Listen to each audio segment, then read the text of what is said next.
So let's get into this interview, man. Scamp, tell them where you from. What side of Canton you represent? All over? All over. I'm a suburban kid, though. All right, you know go ahead, man. I'm suburban. What side, man? Northeast. All right. Northeast, yeah. The good part of the Northeast. I grew up in Plains. That's what's up. Okay. But yeah, yep. What was it like growing up for you, man? In Canton or just in Dresden? Yeah. Shoot.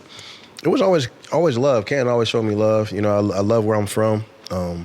Anytime I get a chance to come back and support anything here, you know, I'm going to do it because, you know, the people in the city of Canton helped raise me and, you know, kept me on the right path.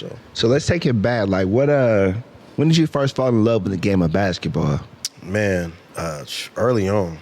You know, I played for the Boys and Girls Club in Massillon. Yeah. You know, the Babe Stern Center in Canton.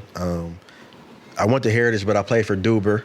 So Duber at the YMCA, growing up, playing in those leagues right there, that's when I fell in love with it for sure. So what was it like growing up in Canton and playing at McKinley? Man, so it's always like I'm gonna just say it's surreal because growing up that was the NBA to me. Yeah, watching Marcus Parker and Raymore Morgan and Rick Jack, Spoon. You know, watching those guys growing up and just being so close, and you know them coming to talk to us after the games and stuff like that was like, you know, that was my weekend going to watch them play, and or my Friday nights whatever like, and then watching the football games. You know, everybody on the hill. You know, we playing flag football, or not flag, but tackle on the hill or whatever.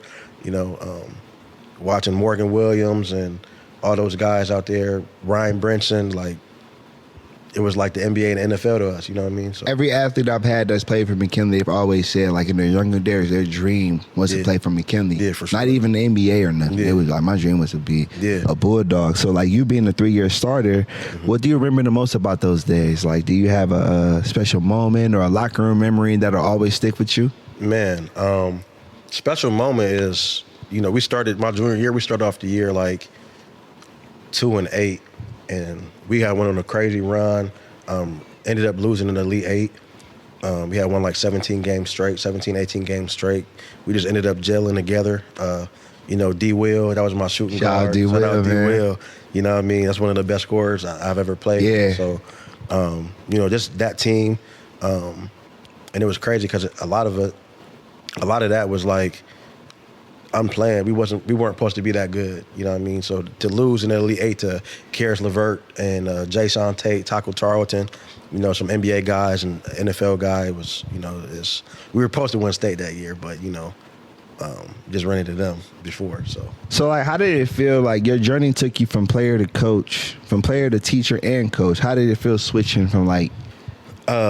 So switching from player to coach is always hard because you always still, you think you can still play. You know what I mean? So like, my first year and I went to coaching girls, so that was different as well. But my first year was definitely a learning experience. That second year, we lost in the Elite 8, so we were one game away from states. And that group was just so good. They were smart girls. Yeah. They gelled together real well, and you know they helped me become a better leader. So. And also, I was reading that you played overseas for a little bit. Yeah, I played overseas. What was that experience like? You played in France, right? Yeah, I played in France. What was that like? I love France. Yeah? yeah. That was my first time ever being out the country. So I was out there for like 6 months, all in total. France was amazing. Food was great. It was like surreal. People coming up to you asking for photos, like, man, we don't even speak the same language and stuff like that. So it was pretty cool. I want to ask you, like, is the level of basketball different out there versus American? Yeah. I mean, it's higher here. Yeah. Just because we do it for a longer period of time. Like, we start off playing basketball. There, they start off a little bit older. But, like, defensively, they play a little bit more help side than us. You know what I mean? Like, things like that. But we're more physical. Yeah. They're a little bit more finesse. But, yeah. So, like, what kept you going mentally out there? Because I know it's a whole different adjustment just being in France. Like, what kept you going and motivated? That's just something I always wanted to do. So one of my goals was always, after I left McKinley, was to play pro.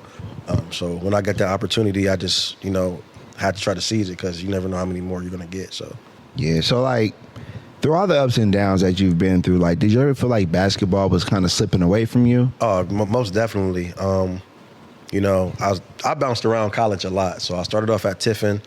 From Tiffin, I went to a junior college, Lakeland Community College. Then I went to Central Penn.